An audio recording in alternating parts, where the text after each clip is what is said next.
আজ ঘুমটা একটু দেরিতেই ভাঙল। রুটি ব্যাপারীর হাঁক শুনে তারপর ঘুম ভাঙল। তো প্রথমেই সকালবেলা উঠে আগে রুটিটা কিনে নিচ্ছি। আর আজকে তো ভোরবেলা থেকেই বৃষ্টি হচ্ছে, মানে রাত থেকেই না প্রচণ্ড পরিমাণে বৃষ্টি হচ্ছে। এখনও দেখুন টিপ টিপ টিপ টিপ করে বৃষ্টি পড়ছে। তো গুড মর্নিং বন্ধুরা, কেমন আছেন সবাই? আশা করছি সবাই খুব ভালো আছেন। নতুন আরও একটি ব্লগে আপনাদের অনেক অনেক স্বাগত জানাচ্ছি। আজ 25শে সেপ্টেম্বর, 8ই আশ্বিন বুধবার। সকাল থেকেই ভিডিওটা শুরু করলাম। এখন বাজে 9টা। তো অনেকটাই বেলা হয়ে গেছে বন্ধুরা।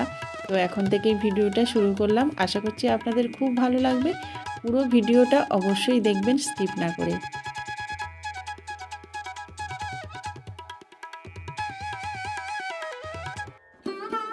ছেলেদেরকে তুলে দিয়েছি আর তারপরে বানিয়ে ফেলেছি চা। আর সাথে সাথে দেখুন রুটিগুলোকে নিয়ে একটু ডিম টোস্ট বানিয়েছি। সকালবেলা এই টিফিনটা খেয়ে আপনাদের দাদা চলে যাবে ডিউটিতে, আর তার সাথে সাথে ছেলেদেরকে পড়তে বসিয়ে দেব।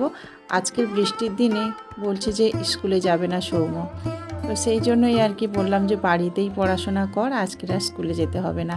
আর ঠান্ডা ঠান্ডা ওয়েদার পড়েছে, আর সেই জন্য না দুই ছেলেই কাশছে। তো ভাবলাম যে ঠিক আছে, ওরা বাড়িতেই থাক আজকে। আর সকালবেলা সেই জন্য একটু আদা দিয়ে চা করেছিলাম, সেটা খেয়েই এখন ছাদে চলে এসেছি। আপনাদের দাদাও এসেছে ছাদে। তো দুজনে মিলে ছাদে দেখতে এসেছি যে গাছপালাগুলো কেমন আছে। রাতে না প্রচণ্ড পরিমাণে বৃষ্টি হয়েছে। আর বৃষ্টি হলেই তো জানেন ছাদ বাগানে ভীষণ অসুবিধা, কোনো গাছ হয়তো পড়ে যায়। টবগুলো আবার বেশি হাওয়া হলে আবার নিচে পড়ে যায়, মানে ওই সিমেন্টের মধ্যে পড়েও অনেক সময় ভেঙে যায় আর কি। তো সেই জন্যই দেখতে এলাম। তবে গাছপালাগুলো মোটামুটি ঠিকই আছে, কারণ এই যে ছোট ছোট গাছগুলো আমি রেলিংয়ের উপর থেকে নিচে নামিয়ে রেখেছি। আগের দিন সৌভিকের বাবার কাছে আমার বোন কিছুটা বিলুতি ধনেপাতা পাঠিয়ে দিয়েছে। তো সেগুলোই বৃষ্টির মধ্যে বসিয়ে দেব, তাহলে কিন্তু সুন্দরভাবে ধরে যাবে। আর এই দেখুন, আগের দিনে আমি কিছু ঘুঁটেও কিনে এনেছি। তো গাছেদের তো প্রিয় ঘুঁটে, এই জন্যই আর কি কিনেছি। গোবর সার তো এখানে পাওয়া যায় না, তো ঘুঁটেগুলো ভেঙে আমি গোবর সারের মতো ব্যবহার করব। তো এই দেখুন, এগুলো হচ্ছে বিলুতি ধনেপাতা। আমার তো খুবই ভালো লাগে, যখন ধনেপাতা পাবো না তখন এই বিলুতি ধনেপাতা দিয়ে মুড়ি খাবো। আর দারুণ সেন্ট, জানেন তো। আর এখন তো বৃষ্টি পড়ছে, এখন কিন্তু বসিয়ে দিলে তাহলে কিন্তু বেশ ভালোভাবে ধরে যাবে। তবে আমার না বেড করা নেই, মানে কোথায় বসাবো ভেবেই পাচ্ছি না।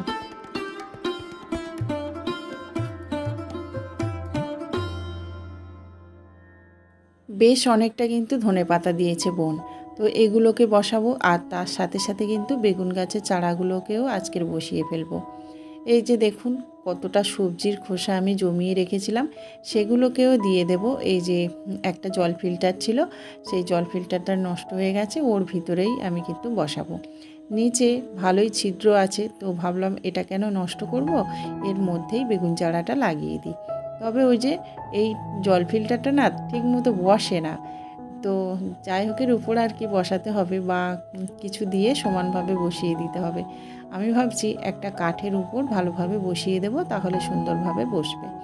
তো দেখুন কতটা সবজির খোসা, এটাকেও ফেলিনি। আর এই যে দেখুন পেয়ারা এনেছিলাম, সেই পেয়ারাগুলো পচে গেছে, তো সেই পেয়ারাগুলোও দিয়ে দিচ্ছি। আর তার সাথে সাথে রুটির যে কাগজগুলো আছে সেই কাগজগুলোও চলে এসছে। তো ওই কাগজগুলোও ফেলবো না, ওখানে কিছু কিছু দানা দেব, তাহলে কিন্তু ওই কাগজগুলোও কাজে লেগে যাবে।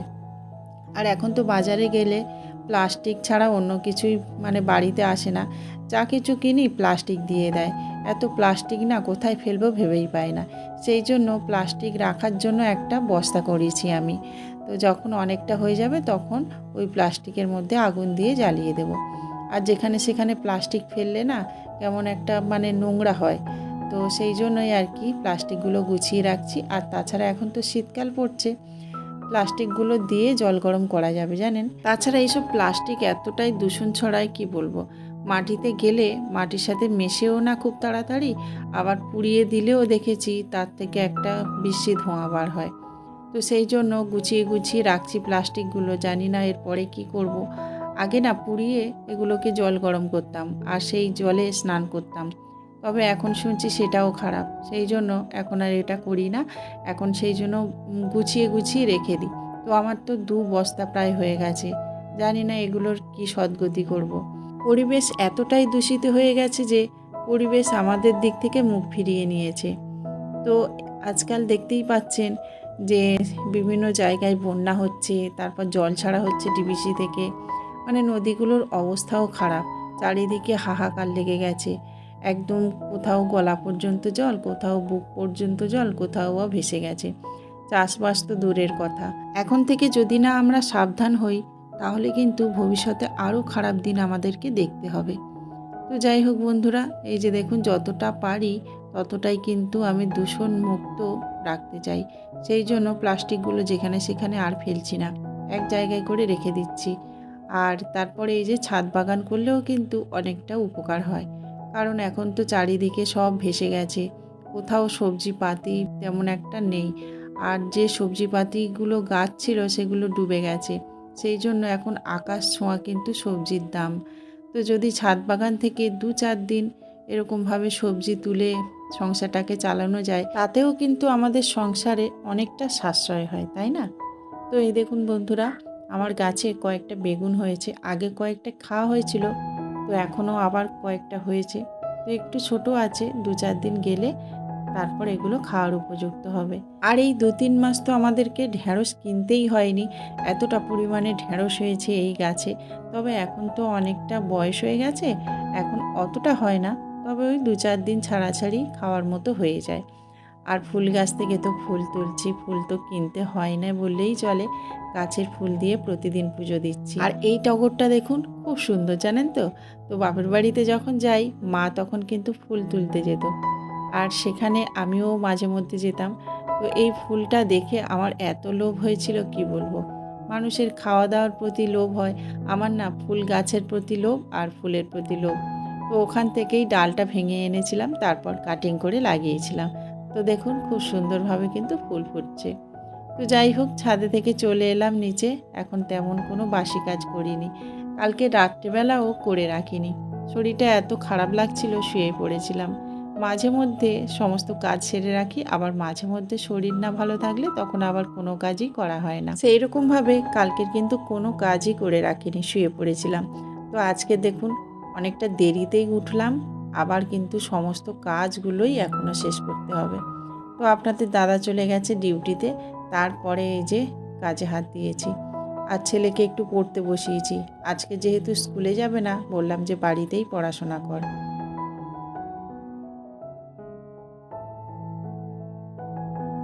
সকালবেলার এই বাসি কাজগুলো করতে করতেই অনেকটা সময় চলে যায়, সেই জন্যই আমি যতটা সম্ভব রাতেই করে রাখি।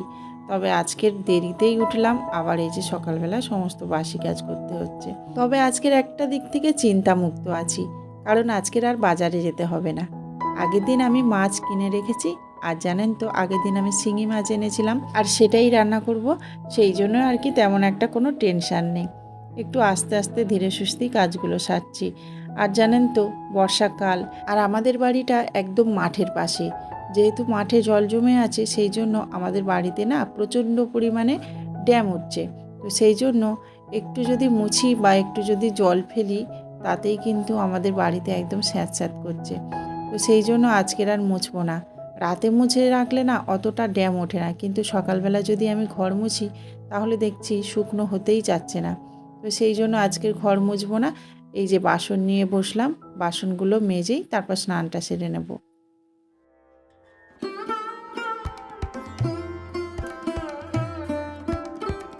স্নান করে রান্নাবান্নাটা করে নিয়েছি। রান্না বলতে আজকে দুপুরবেলা সিদ্ধ ভাত করলাম, জানেন? ভেবেছিলাম এক, আর হয়ে গেল এক। ভেবেছিলাম শিঙি মাছের ঝোলটা বানাবো পেঁপে দিয়ে, তবে কি বলুন তো, সৌভিক বলল যে খুব তাড়াতাড়ি করে একটু সিদ্ধ ভাত করে দিতে, আর ওর নাকি এক্ষুনি কলেজে যেতে হবে। তো জানি না কী জন্য তাড়াতাড়ি করে আবার চলে গেল। তো সেই জন্য আমি সিদ্ধ ভাত বলতে ওই আলু সিদ্ধ ডিম সিদ্ধ দিয়ে ভাত বানিয়ে দিয়েছি। সৌভিক খেয়ে চলে গেছে, আর সৌমরও খাওয়া হয়ে গেছে। সকালে বৃষ্টির জন্য না এদেরকে খেতে দেওয়া হয়নি। তো বৃষ্টি হলে তো আপনারা জানেন এখানে যদি খেতে দিই, জল পড়লে তাহলে কিন্তু ধুয়ে ধুয়ে চলে যায়। তো সেই জন্য আর সকালে না পাখিদের খাওয়াটা দেওয়া ছিল না। তো দেখছি প্রচণ্ড পরিমাণে চিৎকার চিল্লামিল্লি করছে, সেই জন্য ভাবলাম ওদেরকে আগে খেতে দিই, তারপর আমি খাবো। তো ওদেরকে খেতে দিয়ে তারপর কয়েকটা ভিডিও বানাচ্ছিলাম। তারপর নিচে এসে খেয়ে নিয়েছি। আর তারপর বিকাল থেকে দেখুন কি কাজে লেগেছি। এই যে উপরের পাখাগুলো প্রচণ্ড পরিমাণে নোংরা জমেছিল, সেই জন্য ভাবলাম যে একটু পরিষ্কার করে নিই। আর বিকাল থেকে ওই যে বৃষ্টি শুরু হলো এখনও থামেনি। এখন রাত্রির 8টা সাড়ে 8টা বাজতে গেল। দেখুন কতটা পরিমাণে বৃষ্টি হচ্ছে, মুষলধারে বৃষ্টি হচ্ছে। জানি না আমাদের এদিকে আবার বন্যা হবে কি না, তো ভীষণ ভয় লাগছে জানেন তো। তো চলুন রাতের রান্নাটা করি। দুপুরে রান্না করব বলে সবজিটা অবশ্য কেটে নিয়েছিলাম, সবজিটা আর কাটতে হবে না, তবে মাছটা কাটতে হয়েছিল।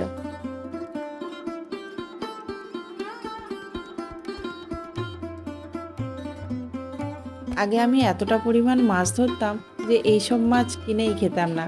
আমাদের বাড়িতে সবসময় কই মাছ, মাগুর মাছ, শিঙি মাছ, এই মাছগুলো কিন্তু জাগানোই থাকতো। তো বর্ষাকাল এলেই তো মাছ উঠতো, আর গ্রামের পুকুরগুলো তো মানে মাছে ভর্তি থাকতো। তো একটু বৃষ্টি হলেই তখন উজানে মাছ উঠতো। আর আমি তো ভীষণ ভালোবাসি মাছ ধরতে। তো সেই রকম আর কি অনেক করে মাছ ধরতাম আর জাগিয়ে জাগিয়ে রেখে দিতাম, আর সেটাই কিন্তু খাওয়া হতো। আর এখন দেখুন কিনে খেতে হচ্ছে। তো চলুন রাতে রান্না বান্না তো কমপ্লিট করছি। আর এই যে আজকে রান্না হচ্ছে মাছের ঝোল আর কুমড়ো সিদ্ধ। তো আজকে রান্নার সাথে সাথে আমার ভিডিওটা কিন্তু শেষ করলাম।